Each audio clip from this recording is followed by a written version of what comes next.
An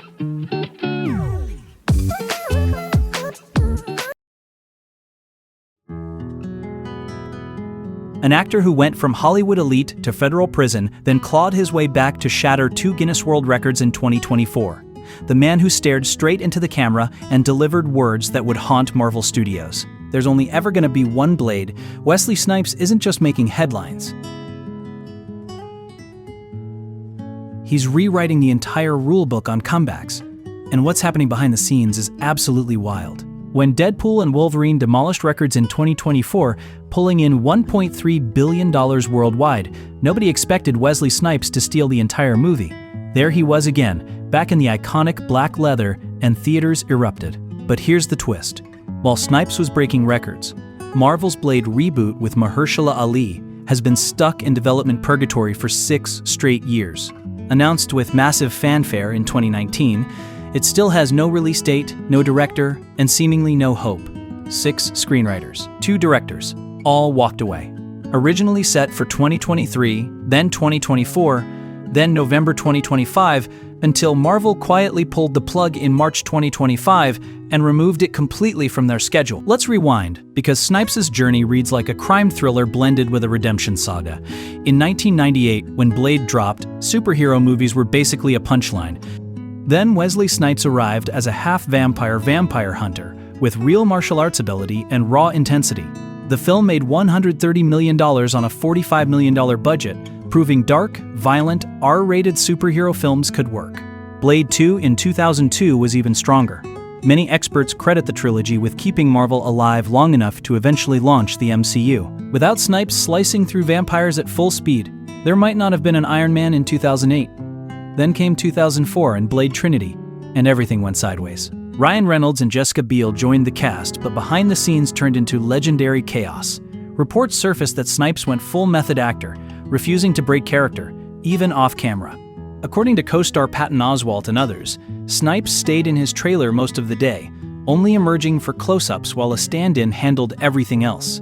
The most infamous detail, he allegedly stopped speaking to director David Goyer entirely, communicating exclusively through post-it notes signed as Blade on a major Hollywood production. The situation escalated when Snipes took issue with what he believed was a lack of black representation on set. Rumors spread that Snipes tried to strangle Goyer, though Snipes firmly denies this, pointing out that a black man assaulting a director would absolutely have resulted in immediate prison time. Ryan Reynolds found himself acting opposite someone who refused to acknowledge his presence. Many of Reynolds' funniest ad-libbed lines came from genuine frustration. There's a moment where he says, "He hates me, doesn't he?" That wasn't scripted. That was Reynolds commenting on his real relationship with Snipes. The entire production became a nightmare, resulting in a mediocre film. But that chaos was nothing compared to what followed. While at his career peak, something far more dangerous was happening behind the scenes with his finances. Snipes placed his trust in advisors who fed him bizarre tax theories, including Ken Starr, later exposed as a massive fraudster connected to Bernie Madoff. They convinced Snipes he didn't owe federal income taxes, using the so-called 861 argument, a fringe theory claiming U.S. citizens could only be taxed on foreign income. It's complete nonsense, rejected by every court, but it sounded convincing enough. Snipes stopped filing tax returns from 1990 through 2004, earning roughly $37 million during that period. He even submitted fraudulent amended returns claiming he was owed $12 million in refunds. When the IRS responded, he doubled down, sending threatening letters calling the agency an illegitimate terrorist organization. He declared himself a non-resident alien, despite being born in Florida. He transferred assets into a pure trust, claiming he no longer owned his own money. Every decision made things exponentially worse. In October 2006, federal prosecutors charged him with conspiracy to defraud the United States, filing false claims, and 6 counts of failure to file returns. If convicted on all charges, he faced up to 16 years in prison. The trial became a media circus. On February 1, 2008, the jury acquitted him of the serious felony charges but convicted him on 3 misdemeanor counts. Judge William Terrell Hodges sentenced him to the maximum 3 years. Snipes appealed repeatedly, citing bias and racism. Every appeal failed. On December 9, 2010, Wesley Snipes became federal inmate number 435-5008. He served 28 months before his release in April 2013, followed by house arrest. But the financial nightmare didn't end. The IRS placed a lien for $23.5 million in back taxes and penalties. Snipes offered $850,000. The government countered with $9.5 million. Reports suggest he still owes roughly that amount today.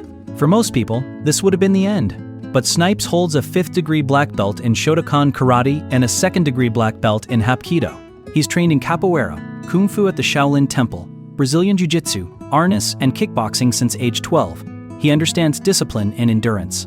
There was even serious talk in 2005 of him fighting Joe Rogan in the UFC. His real martial arts background made Blade's fight scenes authentic without stunt doubles. After his release, he quietly rebuilt with smaller roles in The Expendables 3, Chi-Raq, and The Player. Then in 2019, a major role in Netflix's True Story opposite Kevin Hart reminded audiences of his screen presence. Directors started remembering why they cast him in the first place. The real turning point arrived in 2024 when Ryan Reynolds sent a text about Deadpool and Wolverine. After 2 decades of reported tension, Reynolds reached out. Snipes initially didn't believe it was real. Marvel wouldn't be interested. Disney wouldn't approve it. Mahershala Ali was already cast as Blade, but Reynolds is persuasive. And when Snipes showed up on set, keeping his involvement secret even from family, something special happened. When audiences saw Wesley Snipes as Blade again, theaters exploded. The line, "There's only ever going to be one Blade," became an instant meme and a not-so-subtle jab at Marvel's stalled reboot. Guinness World Records confirmed Snipes now holds records for longest career portraying a live-action Marvel character and the longest gap between appearances at 25 years and 240 days. The film's $1.3 billion success ignited intense speculation. Industry insider Daniel Richtman reports Snipes may appear in multiple undisclosed MCU projects, with Avengers: Secret Wars and Doomsday frequently mentioned. Logically, Marvel already brought back Tobey Maguire and Andrew Garfield.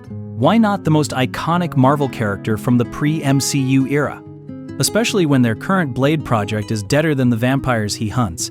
Mahershala Ali himself recently expressed frustration at the Jurassic World Rebirth premiere. Asked when filming would start, his response was blunt. "Call Marvel. I'm ready."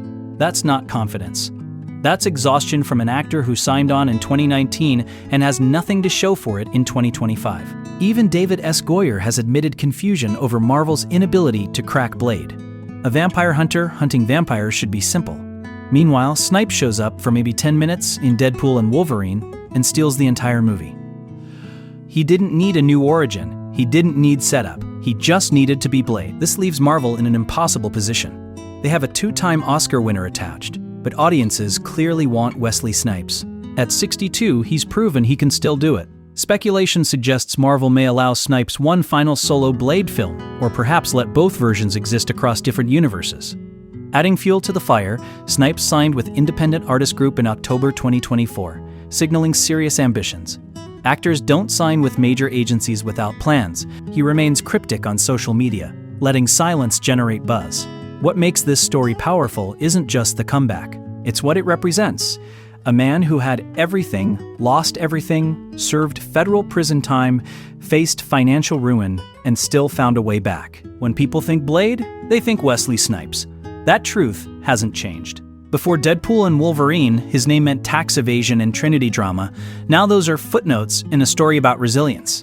Young fans are discovering him for the first time, realizing what they missed. Social media debates whether he's the greatest comic casting ever.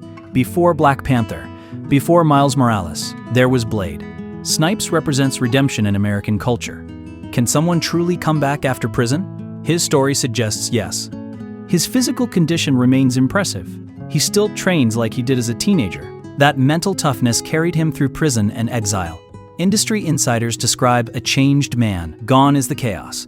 In its place is professionalism and gratitude. Despite everything, he still reportedly owes the IRS around $9.5 million. That debt shapes every choice. Every role matters. The speculation hasn't stopped. Fans dissect every post. The hunger for more Blade is real. What does Snipes want?